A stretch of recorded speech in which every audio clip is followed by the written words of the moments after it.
ती यासाठी की या महाराष्ट्रामध्ये छत्रपती शिवाजी महाराजांचा जन्म झाला, या महाराष्ट्रामध्ये धर्मवीर संभाजी राजांचा जन्म झाला, पण त्याच वेळी बाजूच्या गुजरातमध्ये औरंगजेब जन्माला आला होता.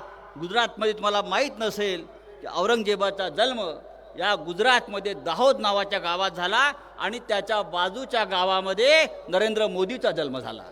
या महाराष्ट्रात नव्हे तर या देशामध्ये असा फतवा केला की सगळ्या सरदारांनी माझं गुलाम व्हावं आणि मी फक्त बादशाह. आज या देशामध्ये तीच परिस्थिती आहे.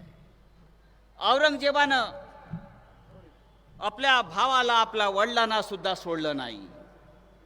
आज आपल्या देशामध्ये नेमकी तीच परिस्थिती आहे.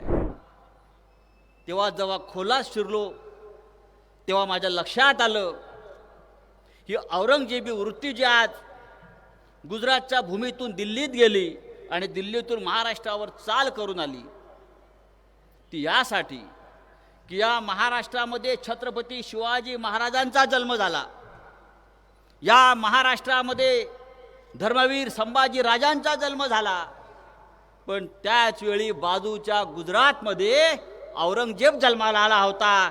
गुजरातमध्ये तुम्हाला माहीत नसेल की औरंगजेबाचा जन्म या गुजरातमध्ये दाहोद नावाच्या गावात झाला आणि त्याच्या बाजूच्या गावामध्ये नरेंद्र मोदीचा जन्म झाला. तेव्हा तुम्हाला कळलं असेल या महाराष्ट्रावर औरंगजेबाप्रमाणे या दिल्लीचे आक्रमण का होत आहेत. जे औरंगजेबानं केलं तेच आज गुजरातचे 2 राज्यकर्ते दिल्लीत बसून करतायत. ज्या गुजरातमध्ये औरंगजेब जन्माला आला त्याच गुजरातमध्ये मोहम्मद अली जिना जन्माला आला, ज्याने पाकिस्तान निर्माण केला. प्रत्येक जमिनीचा भूमीचा एक वैशिष्ट्य असतं.